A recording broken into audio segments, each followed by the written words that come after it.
Morning మ్యాగజైన్కి స్వాగతం. ప్రముఖ దినపత్రికలు వస్తున్న వార్తలు వెనకాల జరుగుతున్న పరిణామాలు చూద్దాం. ఈనాడు చూస్తే ఒకే రోజు భారత్కి 2 పతకాలు. ఓవైపు పేరున్న క్రీడాకారుల అనూహ్య పరాజయాలు, మరోవైపు అందినట్టే అంది చేజారిన పతకాలు. అన్నింటికీ మించి రెగ్యులర్ వినేష్ ఫోగాట్కి ఖాయమైన పథకం, దూరమైన వేళ ఎంత వేదనో. ఇలా వారం రోజుల పాటు నిరాశాజనక ఫలితాలతో సాగిపోయినటువంటి ఒలింపిక్స్లో ఎట్టకేలకు ఉపశమనం. గురువారం ఒక్కరోజే భారత్కు 2 పతకాలు దక్కాయి. గత ఒలింపిక్స్లో స్వర్ణంతో చరిత్ర సృష్టించిన జావెలిన్ థ్రోయర్ నీరజ్ చోప్రా ఈసారి రజతం సాధించాడు. ఫైనల్లో అతను 89.45 మీటర్ల బల్లెం విసిరి 2వ స్థానంలో నిలిచాడు. మరోవైపు భారత హాకీ జట్టు 2-1తో స్పెయిన్ని ఓడించి కాంస్యం సొంతం చేసుకుంది. రెజ్లింగ్లో అమన్ సెహ్రావత్ కాంస్య పోరుకి అర్హత సాధించాడు అన్నటువంటి వార్తని హైలైట్ చేసింది. మరోవైపు త్వరలో జన్మభూమి 2 జిల్లా యూనిట్గా ఎస్సీ వర్గీకరణ, తెలుగుదేశం పార్టీ కార్యకర్తలకు 5 లక్షల బీమా, అందరూ మెచ్చేలా నామినేటెడ్ పదవులు. తెలుగుదేశం పార్టీ పాలిట్ బ్యూరో సమావేశంలో ముఖ్యమంత్రి చంద్రబాబు తరలుదాము రండి మనం జన్మభూమికి తల్లిపాల రుణం కొంత తీర్చడానికి అనే పాట ఊరూరా మళ్ళీ మార్మోగనుంది. 5 ఏళ్ల పాటు దోపిడీకి గురై నవ్యాంధ్రను అభివృద్ధి చేసుకోవడానికి దాతల భాగస్వామ్యం అవసరం ముఖ్యమంత్రి చంద్రబాబు ఆలోచిస్తున్నారు. త్వరలో జన్మభూమి 2 కార్యక్రమాన్ని ప్రారంభించనున్న మంగళగిరిలోని తెలుగుదేశం పార్టీ కేంద్ర కార్యాలయంలో గురువారం జరిగిన పాలిట్ బ్యూరో సమావేశంలో ఆయన సూచనప్రాయంగా వెల్లడించారు. అన్న క్యాంటీన్లకు ప్రజల నుంచి సహకారం లభిస్తోందని, ఇప్పటికే కార్పస్ ఫండ్గా వచ్చింది అన్నటువంటి విషయాన్ని ఇక్కడ గుర్తు చేశారు. 5-6 రకాలుగా వడపోసి శాస్త్రీయ అధ్యయనం ద్వారా నామినేటెడ్ పోస్టును భర్తీ చేస్తున్నాం. తెలుగుదేశం పార్టీతో పాటుగా జనసేన, బీజేపీ నాయకులు, కార్యకర్తలకి ప్రాధాన్యం ఉంటుంది. తొలి జాబితా చూసి అందరూ మెచ్చుకుంటారు. అలాగే రాష్ట్రంలో నదుల అనుసంధానం ఎంతో కీలకమైన అంశం. ప్రధాని మోడీ కూడా సానుకూలంగా ఉన్నారు. వంశధార, గోదావరి, కృష్ణా, పెన్నా నదుల అనుసంధానంతో రాష్ట్రంలో ప్రతి ఎకరాకు నీటిని అందించవచ్చు. మదనపల్లె ఫైల్స్ చాలా పెద్ద కుంభకోణం, 1000 కోట్ల విలువైన భూములు దోచేశారు. విచారణలు అవన్నీ బయటపడుతున్నాయి. వైకాపా హయాంలో రాష్ట్ర వ్యాప్తంగా ల్యాండ్ మాఫియా తయారైంది. అలాగే ఇసుక అవసరం ఉన్న వాళ్ళు స్టాక్ పాయింట్లకు వచ్చి తీసుకెళ్లాల్సిందే. ట్రాక్టర్ను వదిలితే వాళ్ళు మధ్యలో అమ్మకాలు పెడితే అదో ముఠాగా తయారయ్యే ప్రమాదం ఉందంటూ చంద్రబాబు స్టేట్మెంట్స్ హైలైట్ చేశారు. అయితే కర్ణాటకతో ఆంధ్ర దోస్తాన కలిసి పనిచేస్తే సమస్యకు పరిష్కారం. ఏపీ ఉప ముఖ్యమంత్రి పవన్ కళ్యాణ్ వెల్లడి. కర్ణాటక, ఆంధ్రప్రదేశ్ ప్రభుత్వాలు కలిసి పనిచేస్తే అనేక సమస్యలకు పరిష్కారం లభిస్తుందని ఆంధ్రప్రదేశ్ ఉప ముఖ్యమంత్రి పవన్ కళ్యాణ్ పేర్కొన్నారు. కర్ణాటక సరిహద్దులో ఉన్న ఏపీలో ఏనుగుల సమస్య తీవ్రంగా ఉందన్నారు. వాటిని బంధించేందుకు 8 కుంకి ప్రత్యేకంగా పోషించిన ఏనుగులను సమకూర్చేందుకు కర్ణాటక అంగీకరించడంతో హర్షం వ్యక్తం చేశారు. చిత్తూరు, పార్వతీపురం ఏజెన్సీ ప్రాంతాల్లో అడవి ఏనుగులు పంటలు నాశనం చేస్తున్నాయని చెప్పారు. ముఖ్యమంత్రి సిద్ధరామయ్యతోనూ పర్యావరణ శాఖ మంత్రి ఈశ్వర ఖండ్రేతోనూ ఆయన గురువారం సమావేశం అయ్యారన్నటువంటి వార్తని హైలైట్ చేశారు. లేకపోతే బుద్ధదేవ్ కన్నుమూత, తుదిశ్వాస విడిచిన కమ్యూనిస్టు ఎదురు 11 ఏళ్ల పాటు పశ్చిమ బెంగాల్ ముఖ్యమంత్రిగా సేవలు అన్నటువంటి వార్తని ఇక్కడ ప్రధానంగా హైలైట్ చేశారు. ఇకపోతే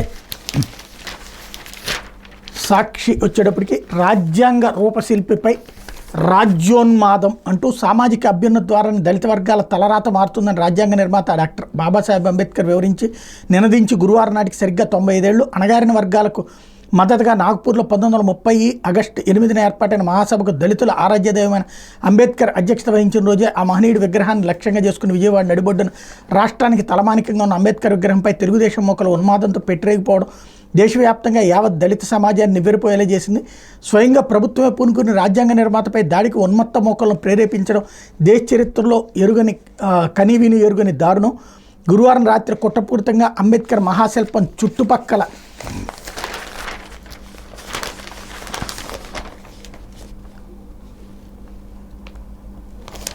విద్యుత్ సరఫరా నిలిపివేయించి సిబ్బందిని బయటికి తరలించి తెలుగుదేశం మోకలు భీమ్రావ్ అంబేద్కర్ విగ్రహాన్ని లక్ష్యంగా చేసుకుని సుత్తులు, ఇతర పరికరాలతో దాడికి తెగబడ్డాయి. రాజ్యాంగాన్ని పరిరక్షించాల్సిన కొందరు అధికారులు పోలీసుల సమక్షంలో ఈ సామాజిక న్యాయ మహాశిల్పాన్ని ధ్వంసం చేసేందుకు బరితెగించారు. వీరి మాటలను బట్టి చూస్తే ముఖ్యమంత్రి చంద్రబాబు నాయుడు, మంత్రి లోకేష్ ప్రోద్బలంతో ఎంపిక చేసిన కొందరు అధికారుల సమక్షంలో ఇదంతా జరిగినట్టు స్పష్టమవుతుంది. నిజానికి గత సీఎం వైఎస్ జగన్ దీనిపై ప్రత్యేక శ్రద్ధ పెట్టి 404.35 కోట్లతో అంబేద్కర్ విగ్రహాన్ని అత్యద్భుతంగా తీర్చిదిద్దారు. ఆయన చేతుల మీదుగా ఏడాది జనవరి 19ని జాతికి అంకితం చేశారు. అధికారంలోకి వచ్చింది మొదలు పచ్చ మొక్కలు దీనిపై కన్నేశారు. ఇందులో భాగంగానే పైనుంచి వచ్చిన ఆదేశాలతో గురువారం రాత్రి 9 గంటల తర్వాత పచ్చ బ్యాచ్ రంగప్రవేశం చేసింది. అక్కడున్న వాళ్ళందరినీ బలవంతంగా బయటకు పంపేశారు. అందులో పనిచేసే కొందరు సిబ్బంది ఫోన్లను లాక్కున్నారు. మరికొందరు ఫోన్లు స్విచ్ ఆఫ్ చేసి వెళ్ళిపోమని బెదిరించారు. ఈ తతంగానికి పోలీసులే కాపలాగాశారు. విగ్రహం నలుమూలలా పహరా కాసి చుట్టూ గేట్లు వేసి అనుకున్న పని మొదలుపెట్టారు. ఇంతలో ఈ సమాచారం బయటకు పొక్కింది.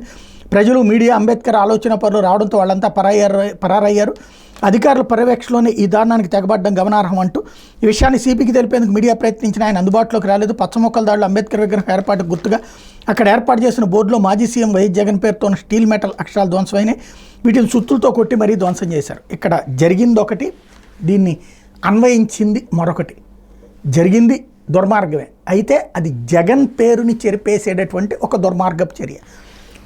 అక్కడ కట్టించింది ఖచ్చితంగా జగను. అంతకుముందు ఎవ్వరూ అసలు ప్రతిపాదన కూడా లేదు. దాన్ని ఒక చైనా మార్కెట్ కిందకి మార్చాలనుకున్నారు. దాన్ని కాస్త తర్వాత క్యాన్సిల్ చేసి జగన్మోహన్ రెడ్డి వచ్చాక అంబేద్కర్ విగ్రహం ప్రతిపాదన పెట్టారు.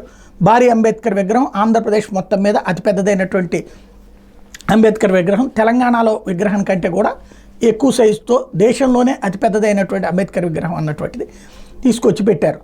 దానికి సంబంధించి దాని కింద కమ్యూనిటీ హాలు అన్నీ కూడా ఏర్పాటు చేశారు.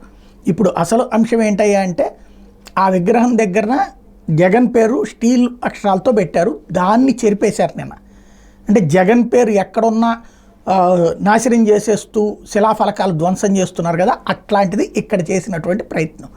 అయితే దాన్ని అంబేద్కర్ విగ్రహం మీదనే దాడి కిందన వక్రీకరించింది సాక్షి. అసలు విషయం జగన్ పేర్లు చెరిపేయాలి, అది తప్పే.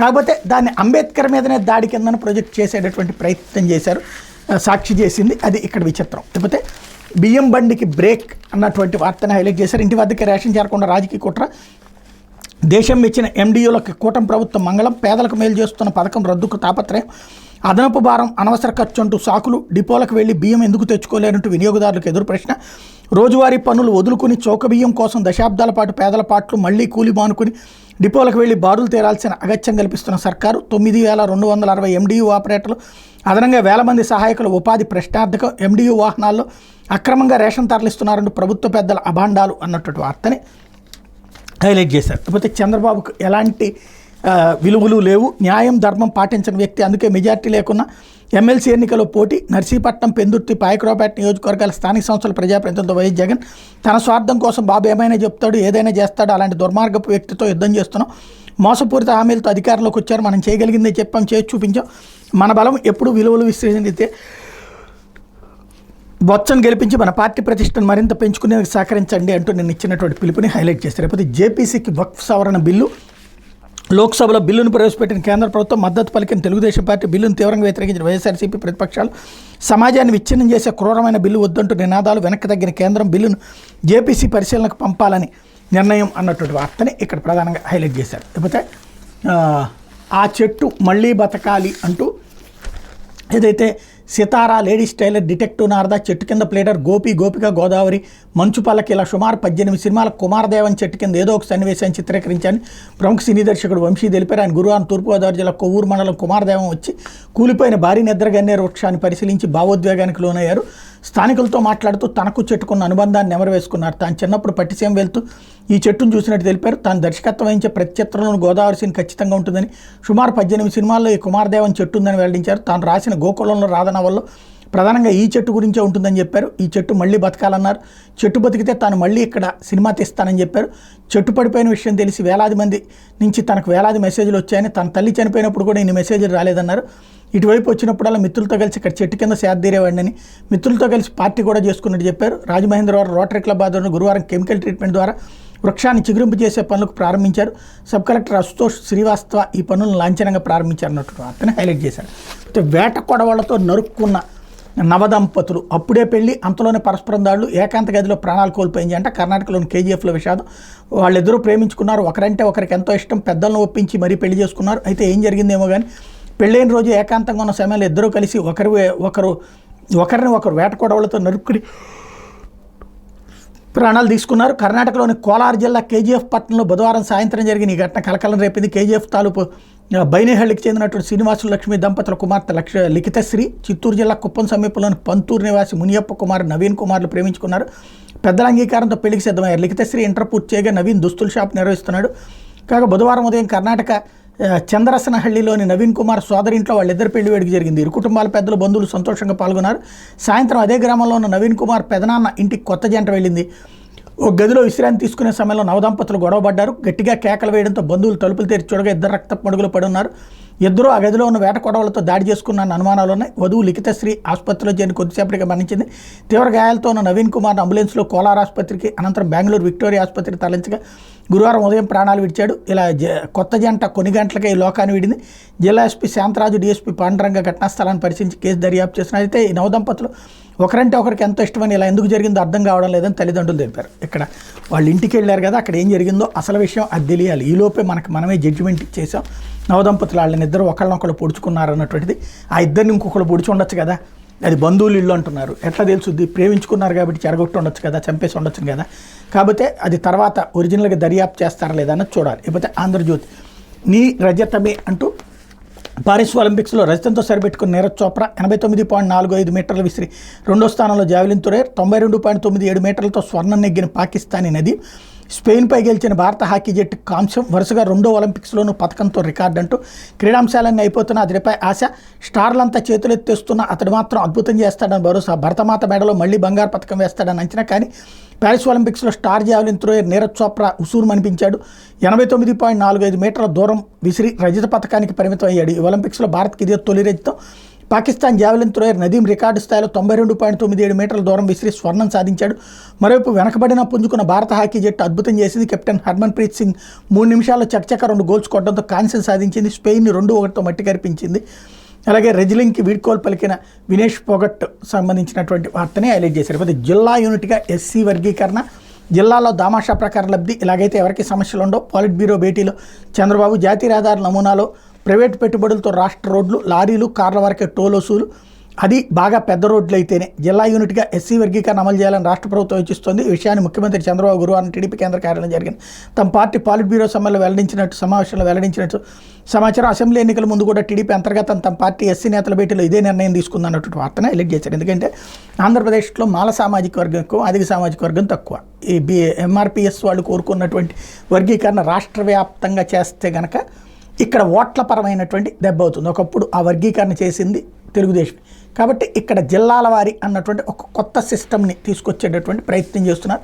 సాధారణంగా జిల్లాల వారి వర్గీకరణ అన్నటువంటి కాన్సెప్ట్ ఇంతవరకు లేదు. ఫస్ట్ టైం చేసేటటువంటి ప్రయత్నం చేస్తున్నారు. తద్వారా అటు వర్గీకరణ చేసినట్టు, అదే సందర్భంలో మాలల నుంచి వ్యతిరేకత రాకుండా వ్యూహాత్మకమైనటువంటి ఎత్తుగడ వేస్తున్నారు.